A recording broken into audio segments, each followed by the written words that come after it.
Educational creativity চ্যানেলে সকলকে স্বাগত।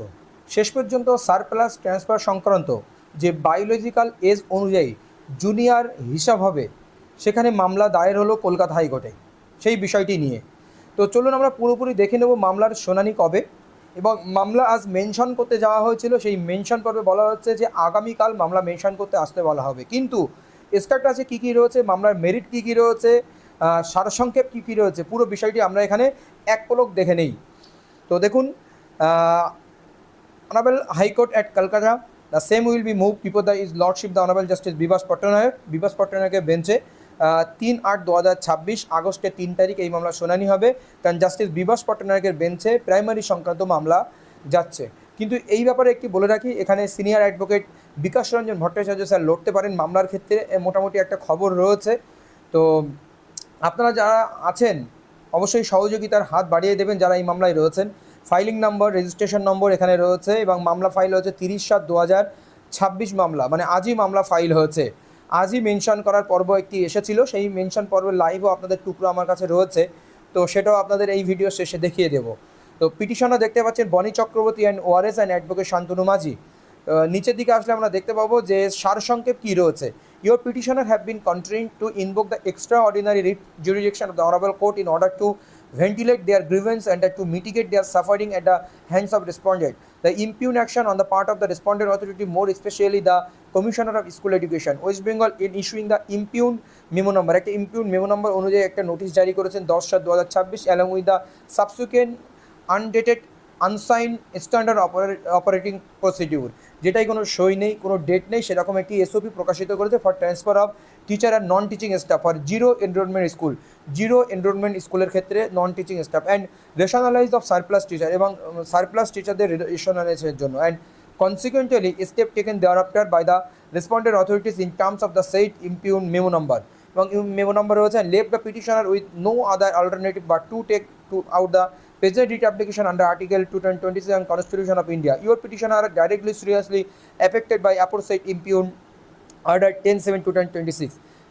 by the School Education Department, Government of West Bengal, as well as subsequent undated unsigned standard operation SOP for transfer teacher non-teaching staff from zero enrollment school and rationalized surplus teacher.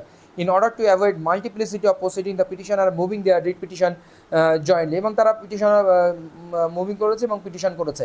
এবার নিচের দিকে আসলে কোন কোন গ্রাউন্ডে মামলা ফেলা হচ্ছে সেই বিষয়টি আমরা দেখে নিতে পারবো। তো চলুন আমরা এক পলক দেখে নিই। এখানে লিস্ট অফ ডেটেড ইত্যাদি ইত্যাদি রয়েছে, এইগুলো আমাদের এতটা দেখার দরকার নেই, এবং কারা মামলা করেছেন সেগুলো বিষয় দেখার দরকার নেই। আমরা যে বিষয়টি দেখব যে কারা কারা এখানে রয়েছে বা কোন কোন গ্রাউন্ডে মামলা রয়েছে। তো চলুন, your petitioner has been the extra ordinary jurisdiction, এখানে ইম্পিউন আনডেটেড যে বিষয়টি সেটাই এখানে তুলে ধরা হয়েছে, এবং মিনিং অফ আর্টিকেল 12 এখানে খণ্ডন করা হয়েছে।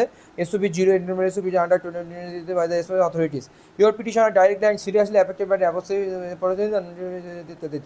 Your petitioner or appointed assistant teacher against sanctioned vacancy in different school under respective district primary school council. The petitioner have been discharged his duties since the date of joining to the said post, and the service of the petitioner have been duly confirmed by the competent authority, এবং service confirm রয়েছে এই বিষয়টি উল্লেখ করা হয়েছে।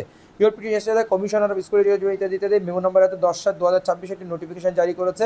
Teacher education 2008 transferring teacher from the school হয় teacher are surplus per pupil teacher ratio of the school to the school হয় the number of teacher deficit PTR of the school, deficit টিচারদের কথা এখানে বলা রয়েছে, এবং inviting application for the primary teacher of the surplus school. Your petitioner further stated that your petitioner came to know that an undated unsigned standard operating procedure for transfer of teacher and non-teaching staff from zero enrollment school and rationalize of surplus teacher had been issued clause B in the SOP. SOP কী রয়েছে সেই বিষয়ে, সেই SOP D নম্বর point সবচেয়ে গুরুত্বপূর্ণ। For determination of surplus teacher of a school teacher younger in biological age shall be considered first. However, any willing senior teacher may opt for being considered as surplus teacher. এই যে biological এজের কথা এখানে উল্লেখ করে দেওয়া হলো।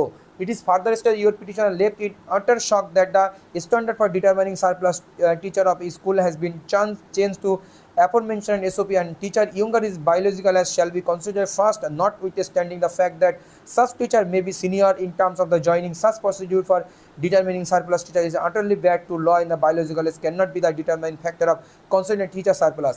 বলা হচ্ছে সেই টিচার দেখা যাচ্ছে সিনিয়র হচ্ছে জয়নিংয়ের দিক থেকে, অথচ সে বায়োলজিক্যাল এজের দিক থেকে সারপ্লাস হয়ে দাঁড়াচ্ছে। এই কথা এখানে উল্লেখ করে দাঁড়াচ্ছে, এটা সম্পূর্ণ এটা করা যেতে পারে না, সেই বিষয়ে তুলে ধরা হচ্ছে। Your petitioner stated if biological age is treated as a determining factor of identifying a teacher as surplus in terms of the SOP, the same would lead to arbitrary, unreasonable and anomalous situation whereby comparatively younger teacher would be more frequently identified as surplus and consequently would remain perpetually vulnerable to bring transfer from one school to another school। যদি এইভাবে চলতে থাকে তাহলে তো এইভাবে younger টিচাররা বারবার transfer হবে, সে আরেকটি স্কুলে যাবে, সে ওই স্কুল থেকে আবারও ট্রান্সফার হবে ইয়ঙ্গার হওয়ার জন্য।